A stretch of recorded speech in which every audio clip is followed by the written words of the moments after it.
Cireng acara Gesah Sehat Ambi Yasmin. Yasmin Hospital. Biain.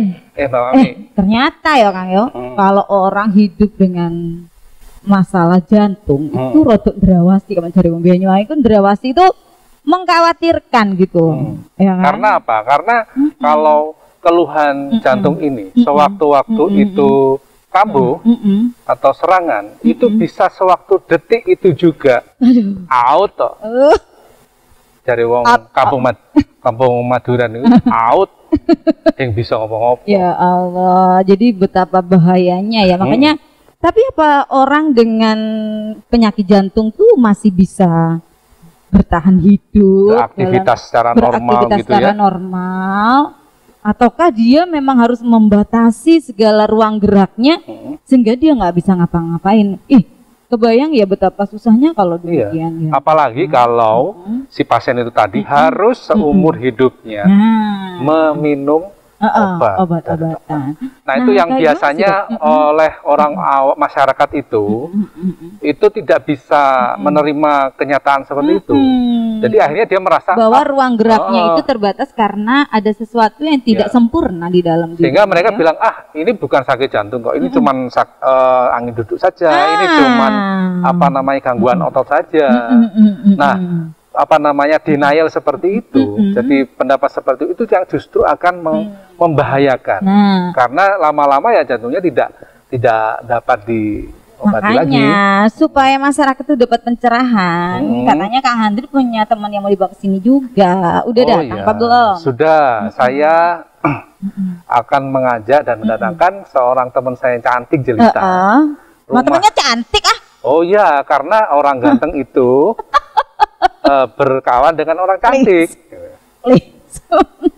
Setuju nggak? Saya orang ganteng berkawan dengan Mbak Mami yang cantik. Coba setuju gitu bisa ya? Dibuka maskernya untuk membuktikan kebenaran dari kegantengan. Terlalu.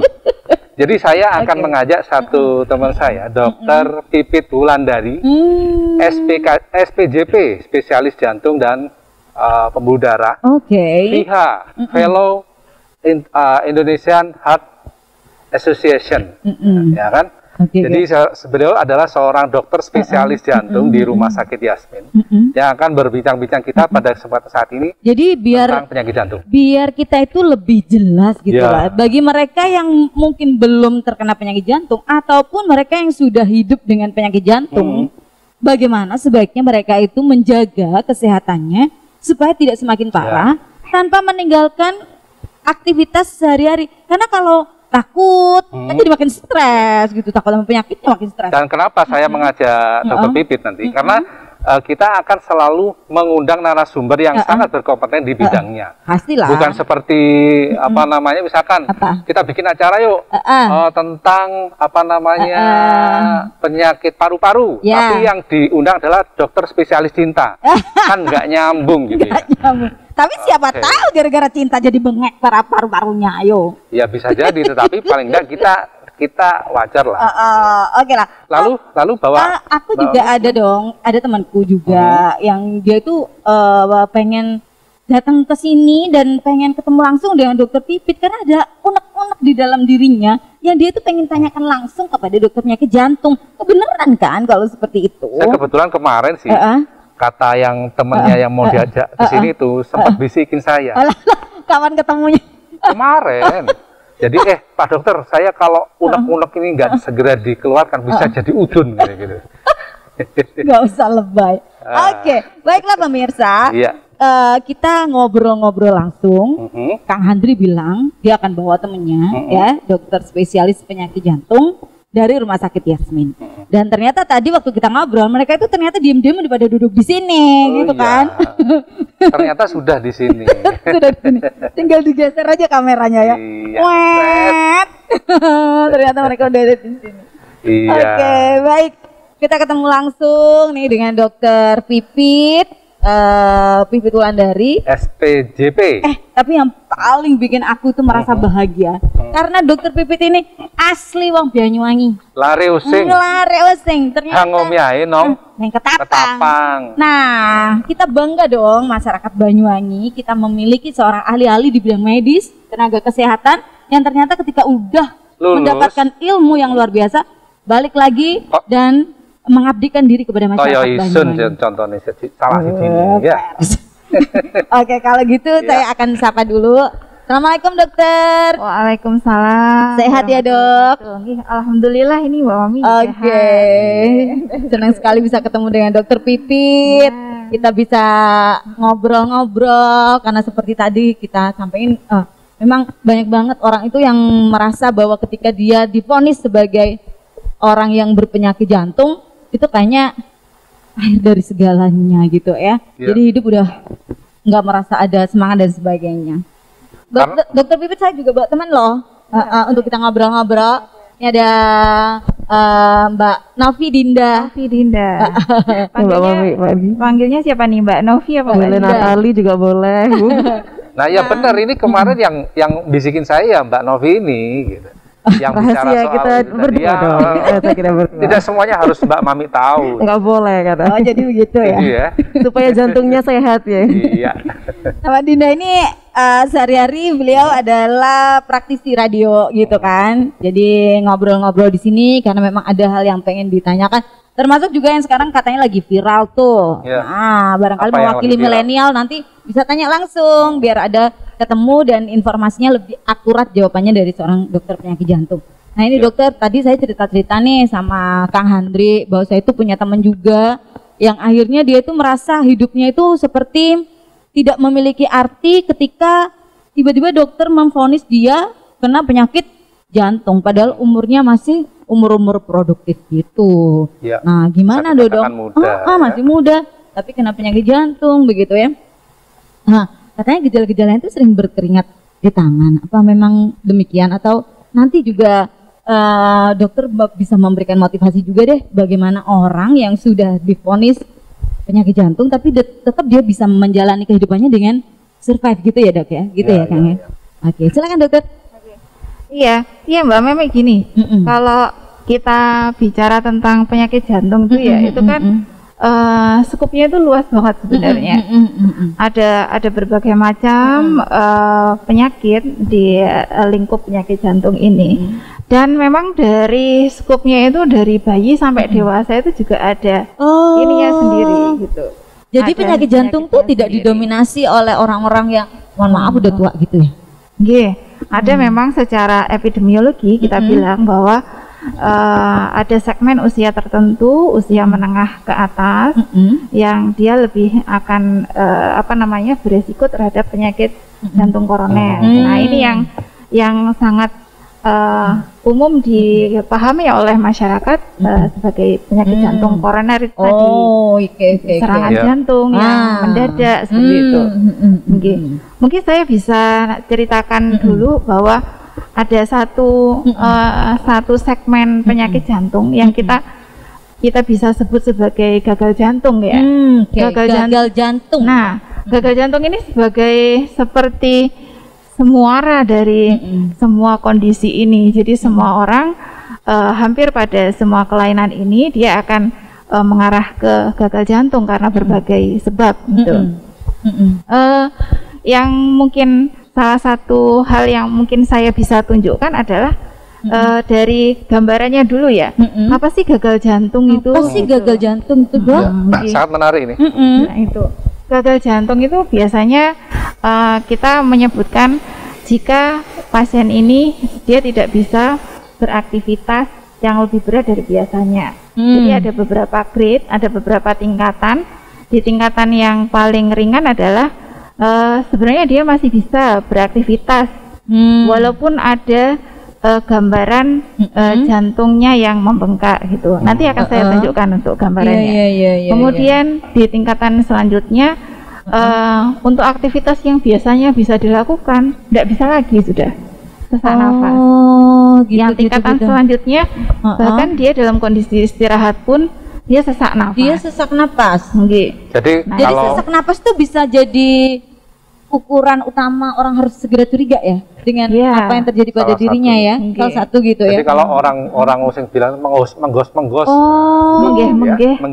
kalau orang Jawa Tengah itu. Kalau orang Jember ada lagi istilahnya itu. Apa itu? Apa Mas? Apa Mas Oji istilahnya? Ya, yang pasti itu memang menggeh-menggeh. Ya, menggeh-menggeh. Ngos-ngosan. Ya, banyak Oke. istilahnya.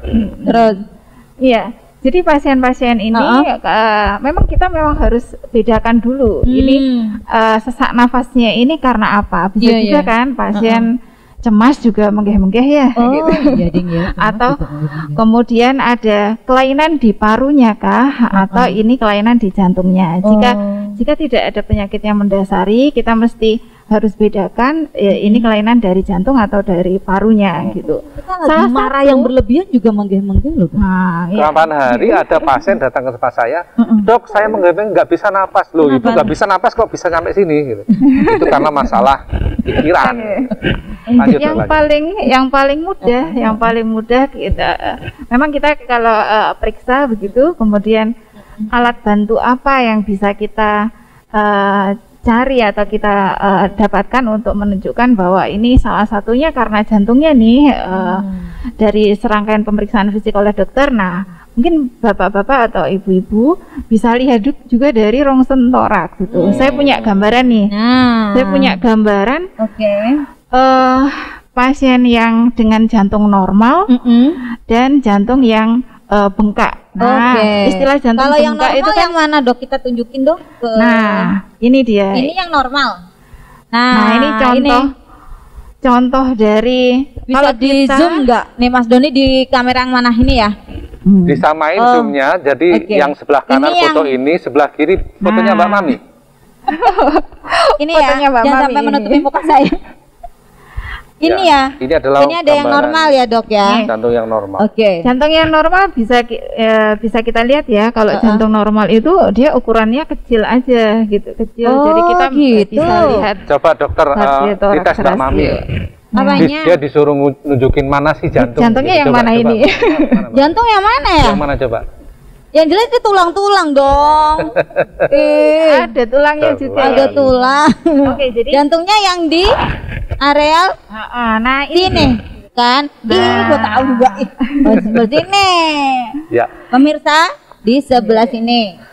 Ya, kalau kita lakukan pemeriksaan rongsen toraks, kemudian jantung dalam kondisi yang ukurannya tidak membesar, jadi ini ukuran toraks kita, kemudian ini ada ukuran jantung kita, kita sebutkan ini sebagai cardiothoracus ratio-nya itu masih kurang dari 50%. Nah, ini masih bentuknya normal gitu.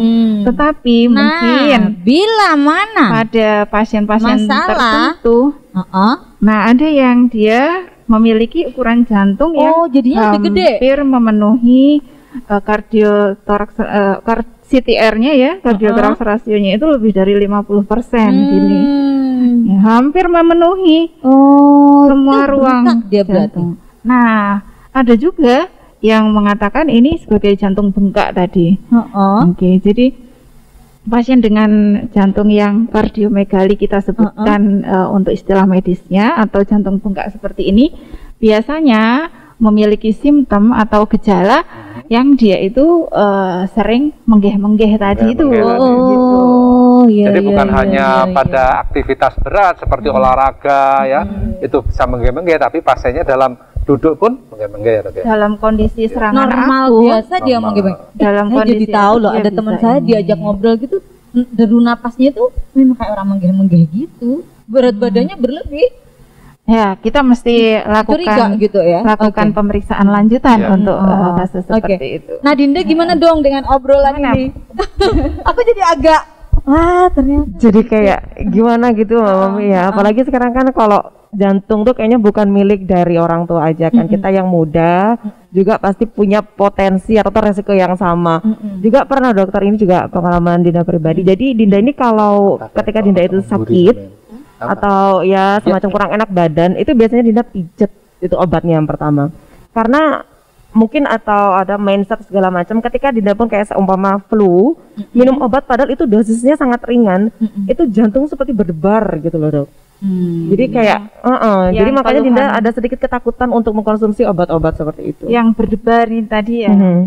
Ya, kadang beberapa kondisi itu juga membuat jantung kita berdetak lebih cepat gitu ya. Jadi normalnya jantung normal kita itu kan berdetak 60 sampai 100 kali per menit gitu. 60 sampai 100 kali per menit. Jadi kalau kita duduk-duduk nih, kemudian kita hitung denyut nadinya, nada ratinya, terus kita hitung. Ya. Gitu. Sambil lihat jam. Berasa gitu.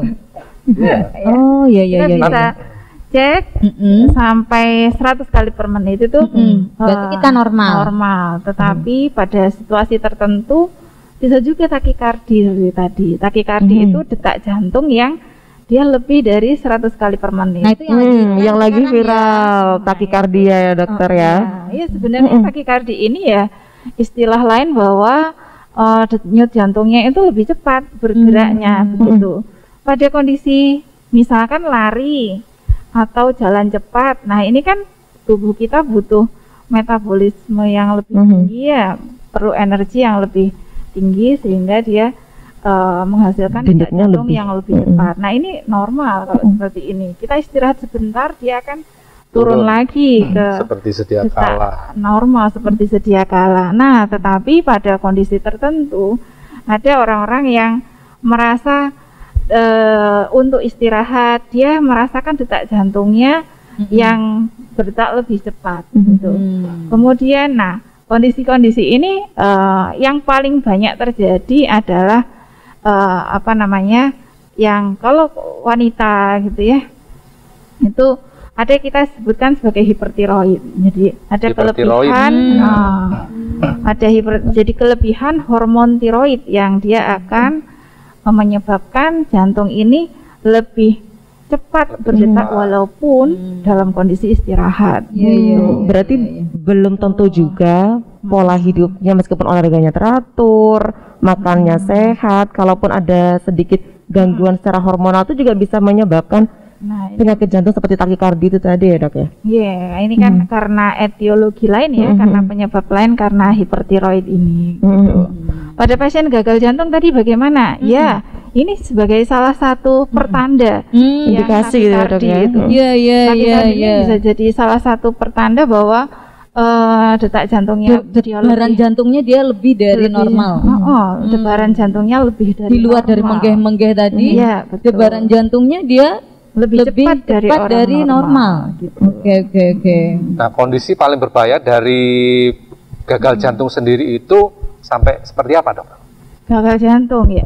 Yang paling ditakutkan dari kondisi pasien dengan jantung bengkak ini memang kondisi sesak nafas yang tiba-tiba memberat. Yang kita sebut sebagai acute decompensated heart failure, di mana ada perburukan tiba-tiba begitu. Biasanya saya buat bekerja sehari-hari bisa.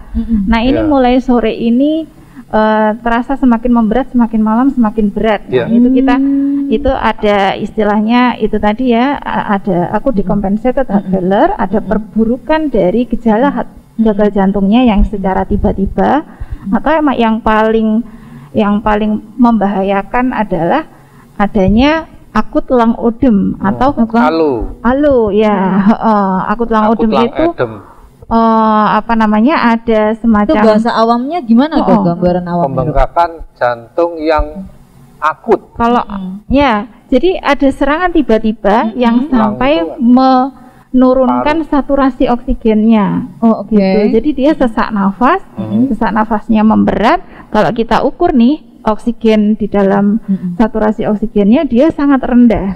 Nah itu yang paling ini yang biasanya orang-orang dia akan berkeringat, kemudian nggak bisa tidur sudah. Pasien ini biasanya dia akan minta duduk.